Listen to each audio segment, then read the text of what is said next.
Hi, everybody. I'm Amanda, and welcome to my channel. This is Rowan.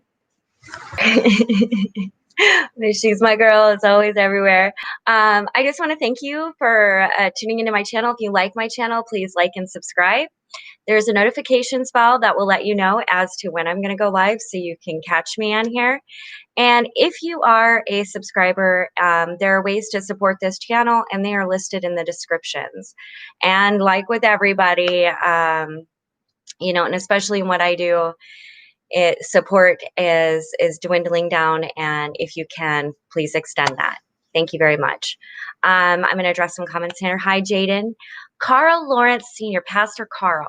Pastor Carl, it's horrible. I've met so many people, and if I met you, thank you if you extended kindness. I don't necessarily remember. You'd have to give me more of a context, maybe, as to where we met. But hi, Lady Lilac, and HH. How old am I? Okay, so and Fluency. Hello from Dominican Republic. Hello from Seattle. Okay, so how old am I? Funny story. My birthday is on Monday, and I'm going to be 42. And and and the reason I say funny is because I'm a person that loves their birthday. I as an adult, I got into this because I thought that that's what was appropriate, was that as an adult you're not supposed to care about birthdays, you're not supposed to care about holidays, you're not supposed to care about that stuff. And honestly, I decided it, especially after my brain injury, I am going to celebrate that day. For so many years, I tore myself apart as a human being. I shredded myself.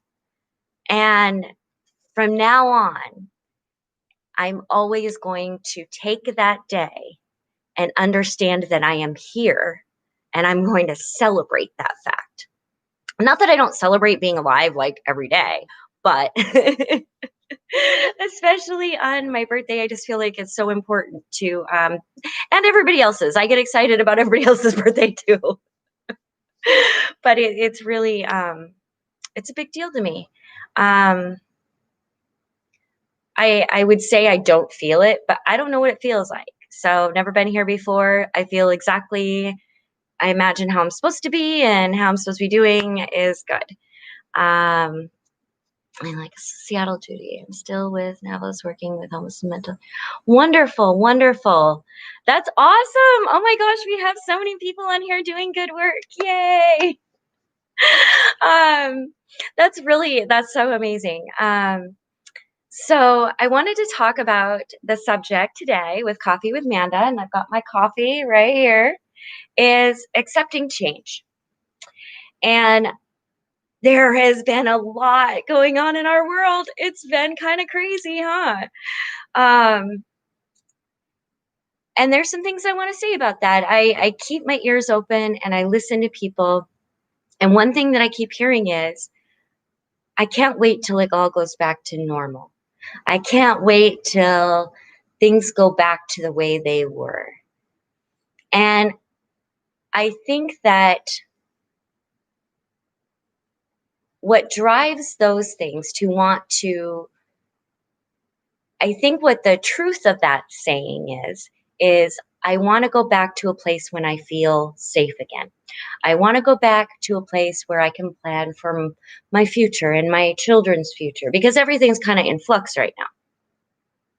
Not that it isn't already, our world is in flux, but I think when it affects humanity, we really start listening, you know. We can talk all day about, other species going extinct and really going through it and needing to be saved. But when it comes to us, and you'll have people that listen, but when it comes to all of humanity really being in flux, it leads to a lot of fear.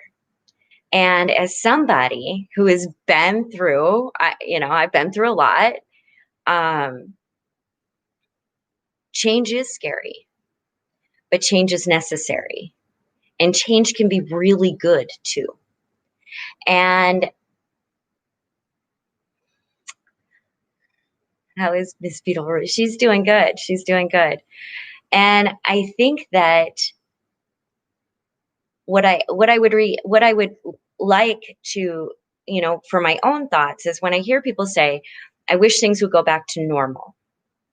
Number one, this is normal for the things that we have done as a species. This is the normal roll of events that happens when you do A plus B plus C. D is the result. That's normal. What I think that we should hold tight to is the same thing that we do as people, right? Do better, be better. You know, look at look at what A plus B plus C equaled and maybe understand that let's not do that again. Let's move forward. Let's move forward with strength and dignity and empathy, and not go back to normal because normal for a lot of people was not working. Normal leaves are vulnerable in the streets. Normal kills a lot of people. And if you're a person whose normal is fine, then I understand you wanting to go back to feeling secure. I know that feeling from later on in life, like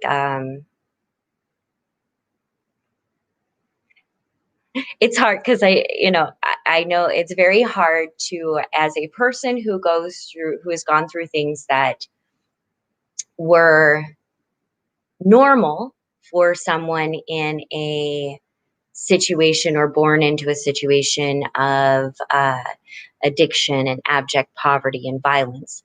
Um, I feel that, you know, I can empathize with the wanting to go back to where when things were secure when my grandmother died. Because there was nothing as a child I wanted more than anything was to go back to my grandmother's, the place I felt secure. But there were also factors that I didn't know in that, such as she was dying of cancer and that there were very adult issues still happening within the households. And so I had a misunderstanding of, but see, I knew it wasn't normal. I understand the wishing for security, wishing for safety.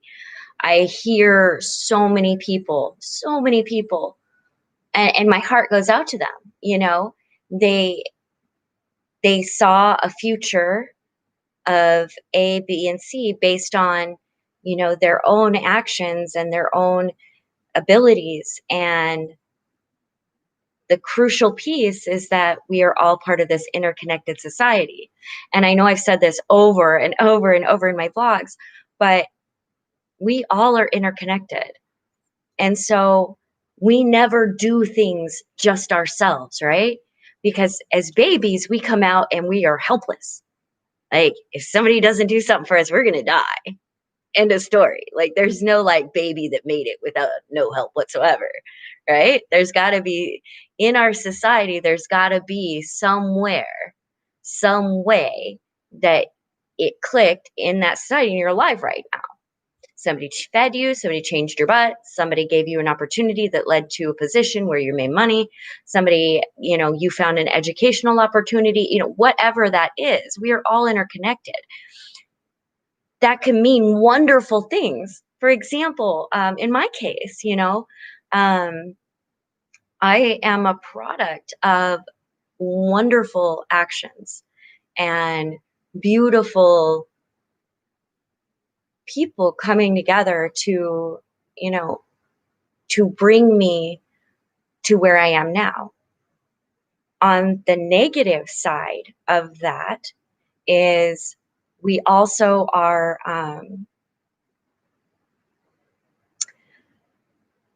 when everything's going grand, if things around you are not going grand, that also is going to have an impact.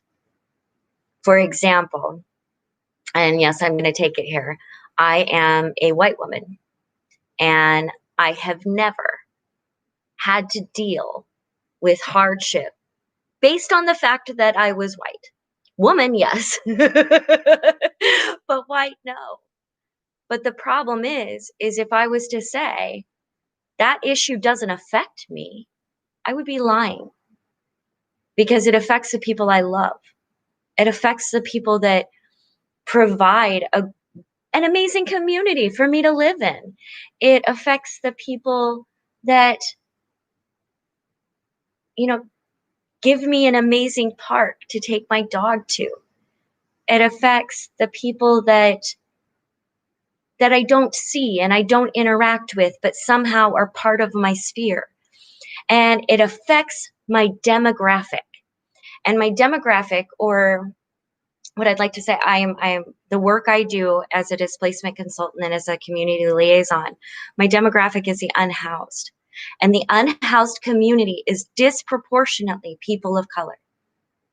And there are different experiences that people have out there based on race.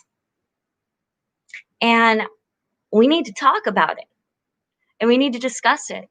And those of us in outreach, and those of us who are doing the work and offering the services and being that person and out there and doing these actions, we have to be aware of equity.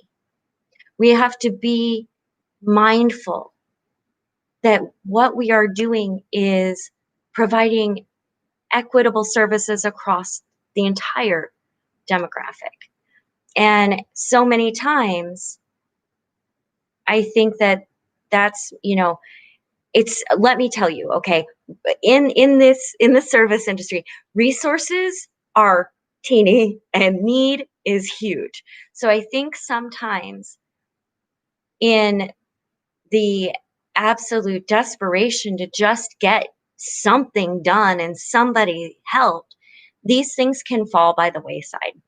And so I think now it's a really wonderful time. It is. It's an amazing time to really hear people and listen to what they need.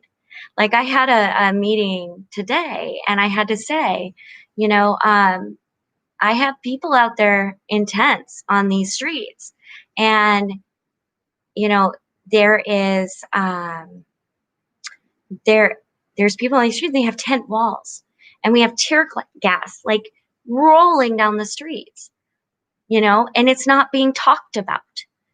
The attacks upon the protesters, that's being talked about. The personal attacks are being talked about. But the fact that there is, when there's a curfew or there's something going on, they can't go home. There's no home to go to except that. And that's not safe. And it's not safe, not because of anything they've done, but because they live in a society in which we're all interconnected, which means that one's actions have a direct impact on the lives of somebody else. And so I think that before we hop, skip, and jump back to normal, we need to decide, what's our new normal? What's that going to look like? How are we going to reach out and improve as people, as a society, towards one another? And so, and I know that these things are said out of,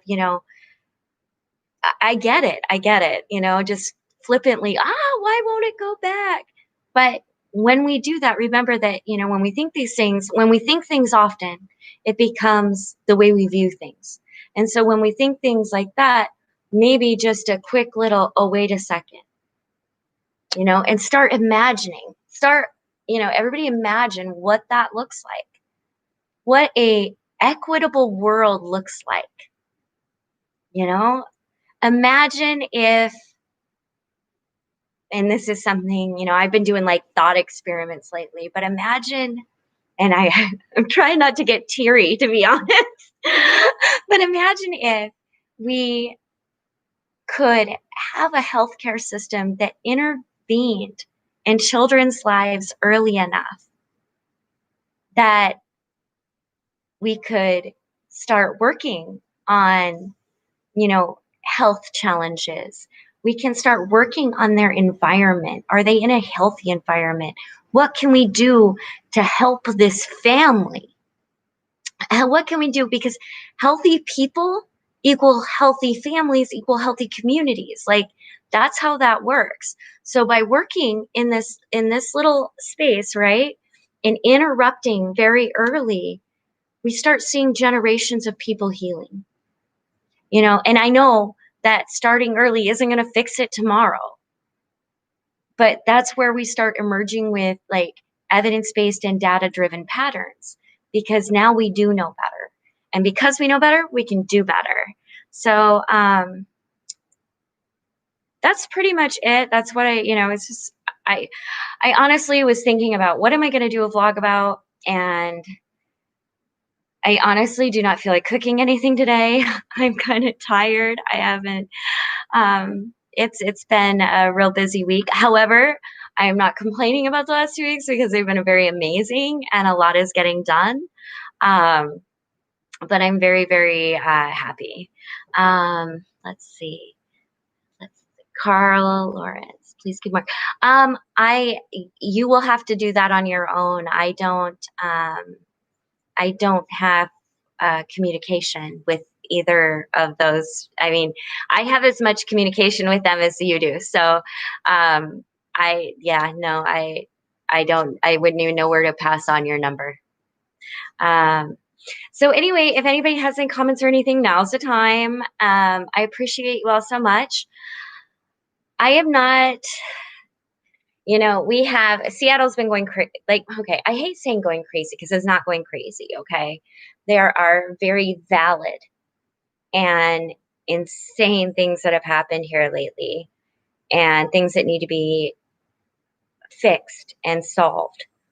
And I do want to do a vlog from down in our you can look it up, Capitol Hill Autonomous Zone, and speak with some people there. Other than that, I am just trying to do everything I can for my demographic. Like, it's right now, we desperately need more resources. We do. We desperately need more resources. We need housing. And my heart just goes out to the people who right now are, you know, and okay, when it first happened and people were like, I'm going to be homeless. A lot of us with lived experience were like, well, now people know how it feels. Not the right response, by the way. Um, but what I thought about after being catty and whatever was, I imagined that first fear and how I don't think, like, there's a lot that's terrifying in this world. But that moment when you realize that everything can be just upended and you could end out on the streets is terrifying. And so I think those with lived experience need to offer, instead of maybe some what I had experienced. I wasn't just me, but me, self-righteous maybe behaviors is what that would be. I'm not sure. But really reach out to those people and let them know that we are working. I can't even count the number of people that are working so hard all the time to try to reform and get these things going so that people are safe. And there is a large, kind community that, if you are facing homelessness or unhoused or displaced, there are good people out there and you're going to be okay. It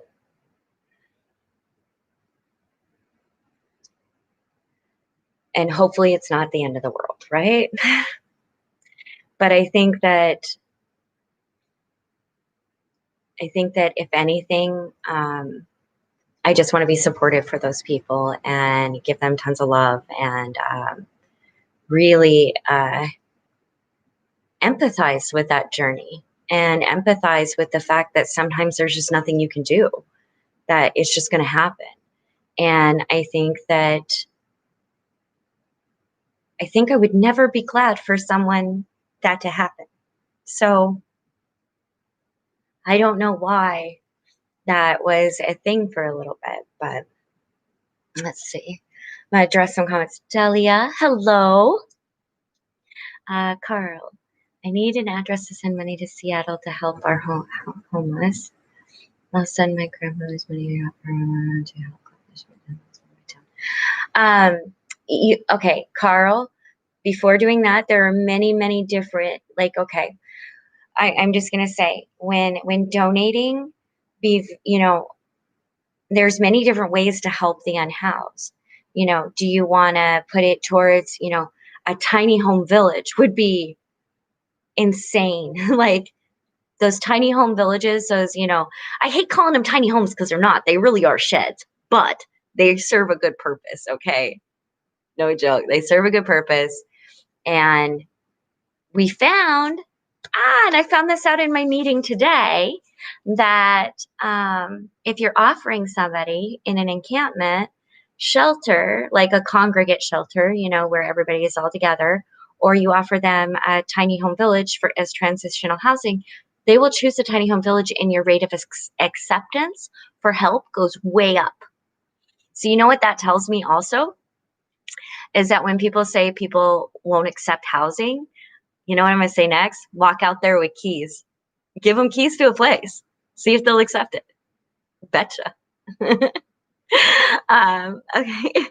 Aloha, Amanda. Oh, hi, Erin. Seattle is a beautiful city. It is. It is. And there's tons of people like me, though. Like, that's the greatest thing is I work with these amazing human beings. And because we're all so focused on bettering our world, I can see the changes. Yeah, like I can really it's nice to look and see that what we are doing matters. We are changing lives. Even those of us that,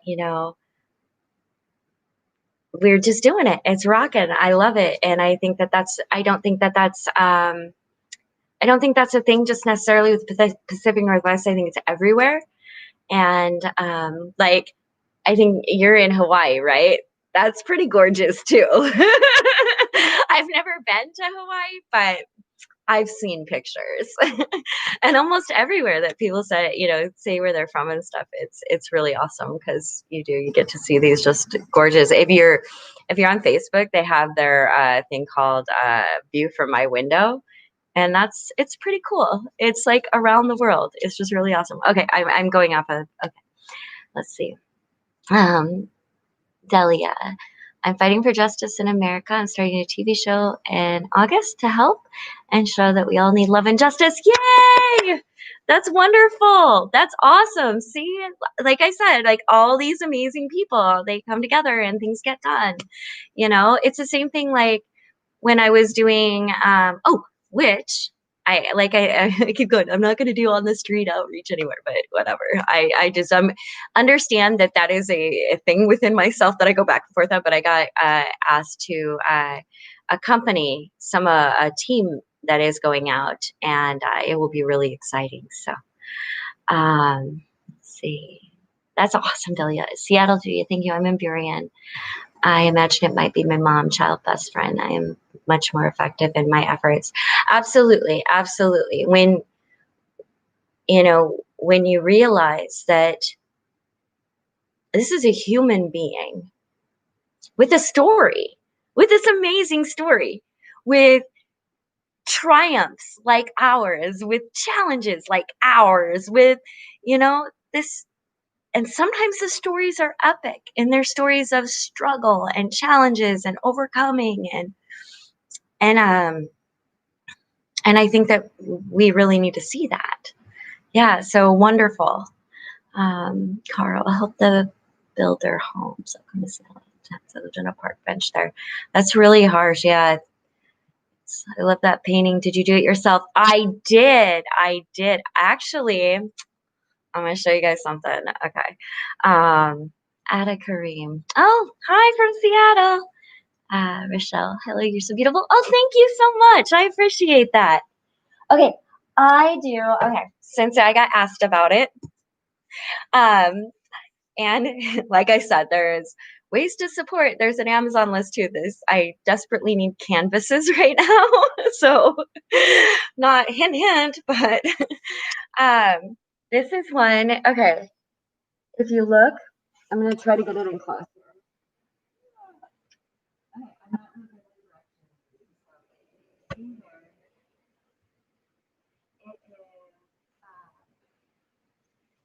If you saw the beginning of an adventure when Brian came and we did that trip and that road trip, um, I we we sat down and did a painting together, and that's the one I did, and it's got the it's it's just my take on sitting by that lake with Rowan and him and just being out there, and getting to experience love. I haven't been romantic like that with anybody in years, and so it's a journey and it's an adventure, and so a lot of times when I paint I paint my heart, I guess. Like it's an image, but it's something it's what I'm seeing. And it's not necessarily like like if I was to take that coffee cup and paint it and you could tell like that was a coffee cup, it's here, it's an impression. Which is funny because impressionism is like my favorite style because I always said like I have really poor vision, so I'd take my glasses off, and if my glasses don't work, it's like walking around in Monet. Like no joke. Everything blends together. It's all very beautiful, but extremely blurred. Um, okay, sorry. Um, so you've got all. There is strength in numbers to make a difference. There really is. There truly is, Aaron. Carl, I seen you were blonde. I have had pretty much every hair color possible, and if I've missed one, I will catch up with that shortly. I have to say though, I'm kind of digging the red and dark colors though. I think it goes good with my complexion, and I am really liking it. Um, Delia, it's a show called Love After Lockup. I met my boyfriend on a prison website, but he wants to start over. He's not trying to say anything was wrong. Convicted. Okay, but Delia, I want to just say something to you. Okay, even if somebody is on drugs, even if somebody is an addict, doesn't make them a bad person.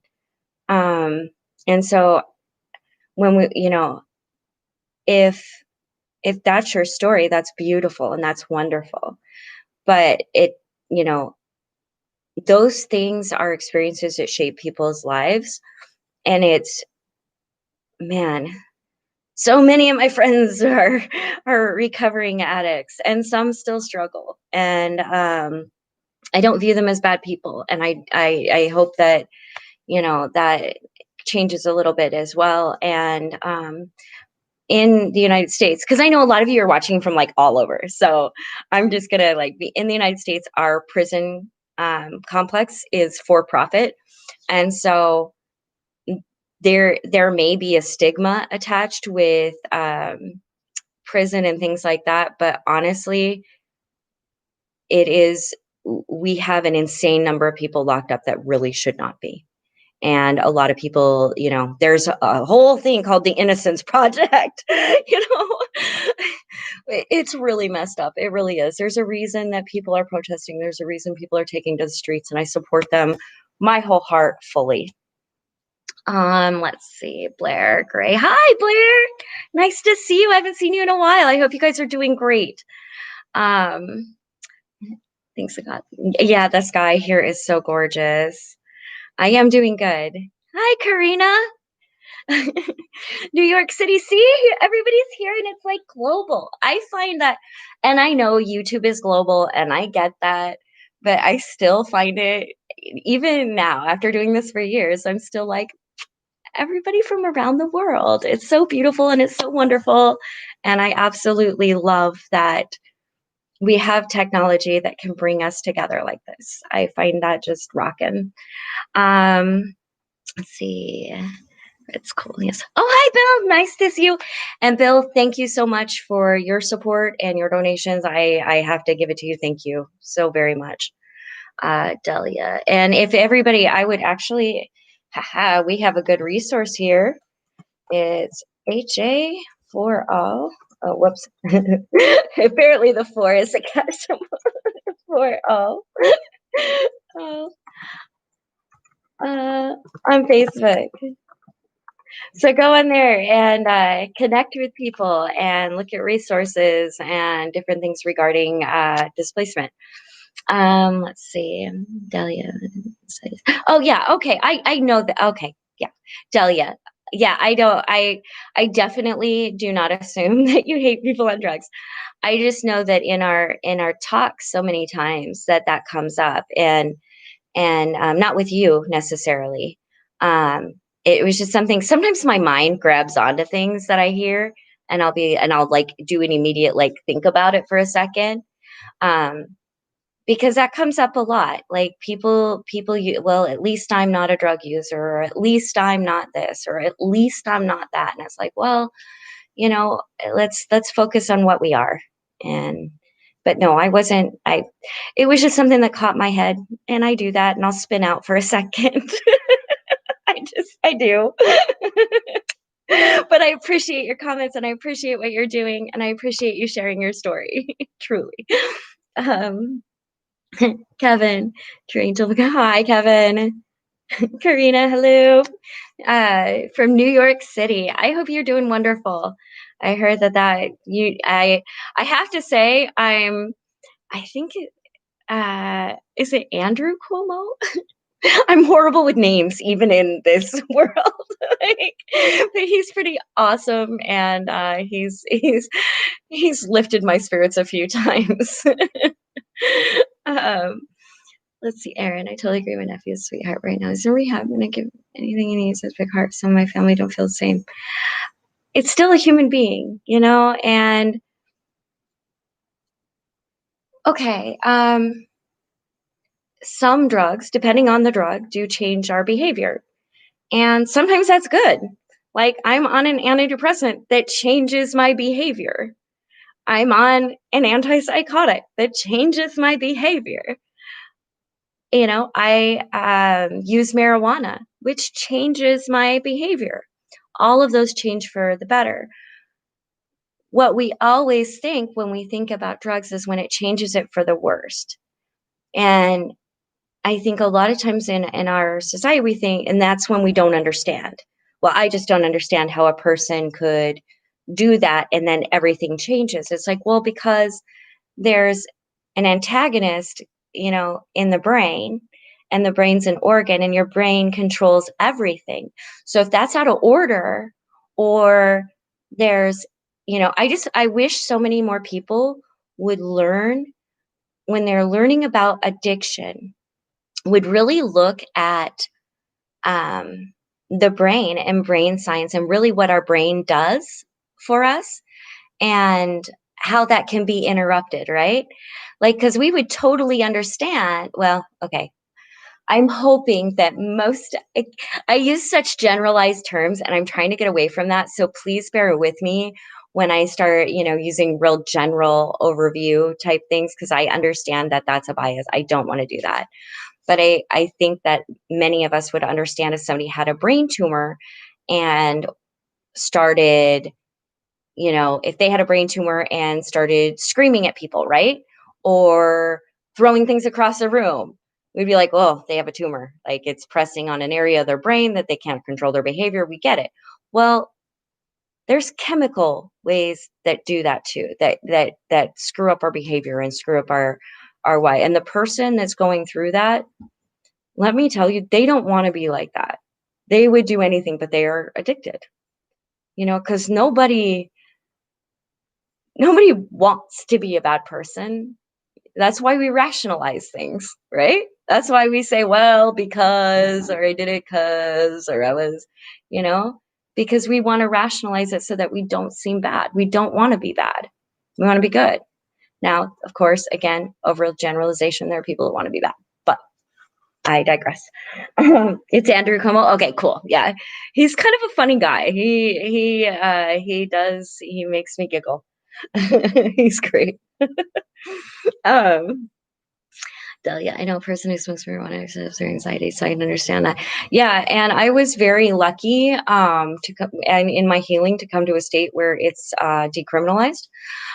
We all say legalized, but technically it's not legal federally, so it can't be illegal, but it is legal state-wise. And that reduction of stigma and the access to a healthier alternative for pain and in really some of the side effects that come from having to take meds. And there's so many side effects, and sometimes you have small symptoms that interrupt your life, and you don't want to have to take a whole nother slew of medications to help with that. And marijuana for me was a very healthy alternative.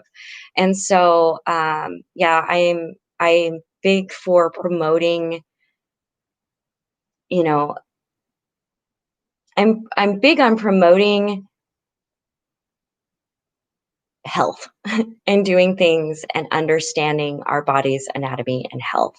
And I think that um, when we disagree with things because we don't like it, or we disagree with things because, well, that just shouldn't be that way, I think that we're doing ourselves a disservice. I think that really educating ourselves about something and looking at facts and data is really important. Um, let's see. What time is it now over in Seattle? It was beautiful today. Like yesterday was so rainy and cloudy, and I'll admit, like I was kind of like butthurt over it. But it's 9:52. And it just got dark, like not even an hour ago. It's absolutely beautiful in the 70s today. I actually have a new spring dress that I got and I've been wearing. Um, and it's pretty, and I feel pretty in it. So yeah. Um, so Christ. So Mary Jane helps me with my pain. Yeah, and that's the thing is, I think when we look at, you know, um, these things, I think that what we need to do is really, if you're going to take something, anything that's going to impact your health, talk it over with your doctor. Have open, honest conversations because you should trust your healthcare provider, right? You're putting your life, literally your health and your life in their hands. So you got to trust them explicitly with your healthcare. So you really should have an open and honest conversation with them about anything that you're taking, anytime you're going to want to switch, any of that stuff, it's really important. 11:52 p.m. here.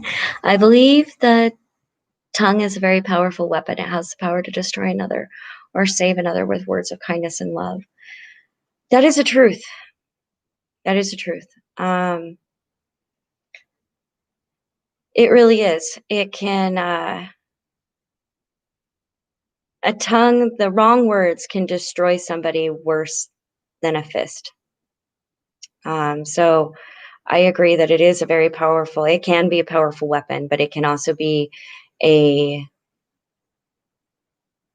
a way and a path to healing.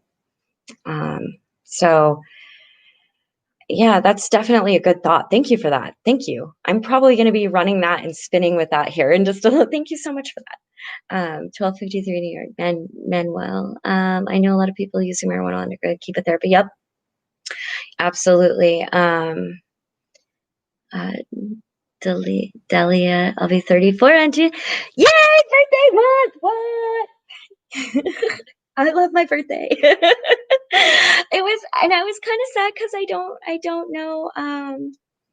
Like I had a party last year at Lincoln Park and at the beach, and now with social distancing, I don't want to put any of my friends in danger. But I will be honest, and I miss them all very, very much. So I'm not sure what I'm going to be doing. Um, I'm pretty sure that Brian will be spending it with me though. So that's like the most awesome. So I'm not like, you know, so there's still going to be somebody spending it with me. So that's pretty awesome. Manuel, you're always so beautiful. You should always feel pretty, girl. Thank you so much. Thank you. I truly, truly appreciate that. I think that physical beauty is great. Yeah.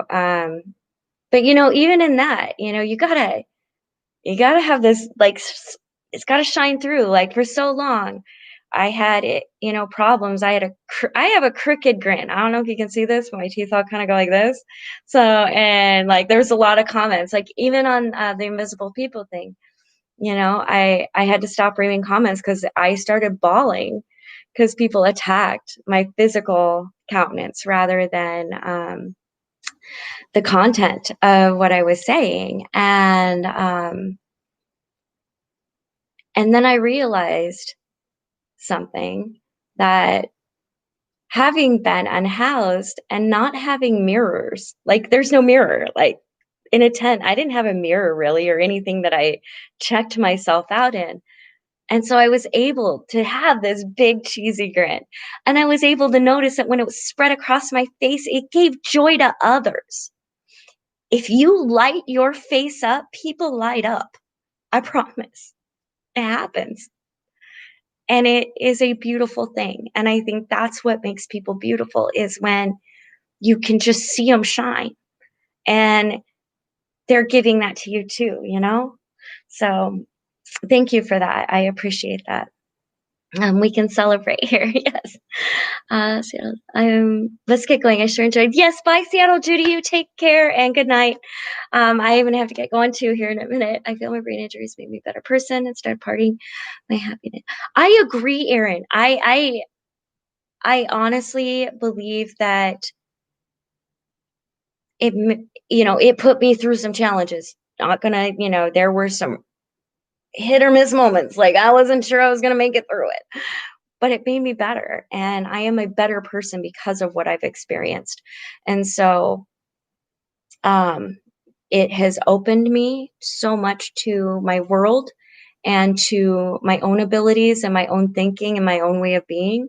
So, absolutely. I'm so glad you said that because I don't hear it real often, but I agree with you. I think that for me, after accepting the challenges and understanding them and really accepting that's that accepting rolling back to the whole thing, accepting change, being able to accept that change and look for the benefits within it.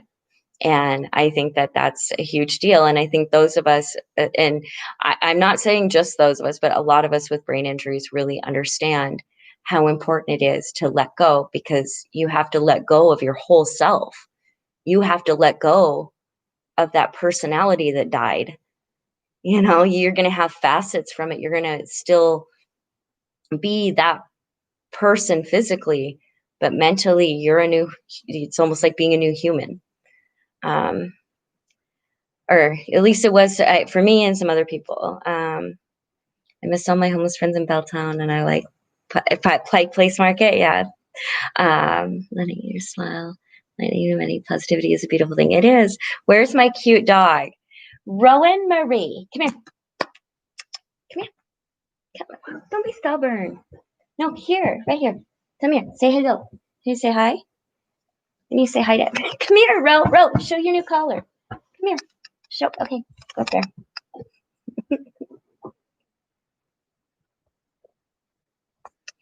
Can you say hello? So there's my cute dog. You guys have an amazing night. Thank you for listening to me. I appreciate you all so much, and I hope you all are rolling with the changes and able to just, really, really focus on the beauty to come. Because believe me, there will be beauty to come. There's going to be amazing things that come and happen. So, you guys have a great night. Bye, everybody. Carl, Aaron, Karina, Blair, Manuel. Bye. Gotta find the end stream. Ah, oh, Lady